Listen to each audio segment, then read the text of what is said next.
Boa noite, Fernanda. Boa noite aos ouvintes do programa Tô de Olho. Boa noite, meu amigo Thiago.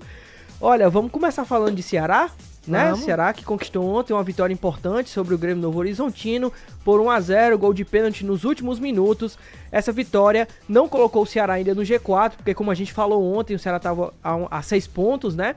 E essa distância pro G4 ainda continua de 4 pontos, viu? Mas venceu o líder, né? Vencer o líder é uma vitória importante, uma vitória que dá moral e que o Ceará conquistou a segunda vitória consecutiva sem tomar gols. Vale lembrar que a defesa esse ano tem sido uma pedra no sapato do Ceará, que tem o melhor ataque da Série B, porém, uma das piores defesas da competição. Mas, Vitor, a gente falando sobre o Ceará, mas tem contratação já, né? O Ceará não tá perdendo muito tempo depois de sofrer o transfer ban, já que já passou essa fase, tá correndo atrás de trazer nomes. Exatamente, será que sofreu o transfer ban na primeira janela de transferências, sofreu novamente, mas conseguiu se recuperar a tempo e aproveitou essa liberação para contratar reforços. E o outro novo contratado do Ceará é o meia atacante Rafinha do Tombense.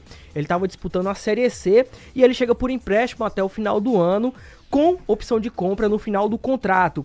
Ele, inclusive, já desembarcou em Fortaleza ontem e acompanhou a vitória do Ceará sobre o Grêmio Novo Horizontino lá na Arena Castelão. Ele, inclusive, gravou o gol de pênalti do Saulo Mineiro.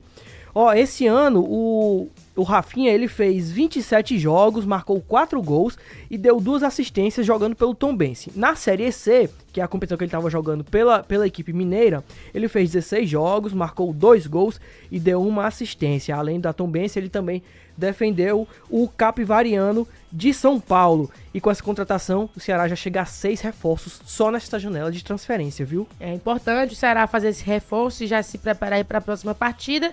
Mas a gente vai passar de Ceará e vai falar de Fortaleza, que tem aí confronto importante. Mais um jogo contra o Corinthians, mas agora na Sul-Americana e a Conmebol definiu as datas. Traz aí, Vitor. Exatamente, olha, definiu as datas.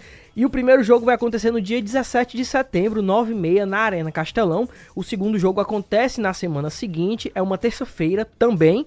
Esse jogo acontece no dia 24 de setembro, 9h30, lá na Neoquímica Arena. Vale lembrar que o Fortaleza tem uma boa lembrança desses jogos contra o Corinthians pela Sul-Americana. No passado, os dois times se enfrentaram na semifinal e o Lion empatou lá em São Paulo, venceu na Arena Castelão por 2-0 e tirou o timão A diferença foi só essa, né? Exatamente, e tirou o timão da competição sul-americana, né? A diferença foi só da... Desculpa, Vitor, até te interrompi. A diferença foi só porque o Fortaleza teve a vantagem de jogar em casa. E aí tem esse probleminha aí, mas a gente vai pensar positivo. Mas, Fernanda, eu vou te dizer uma coisa.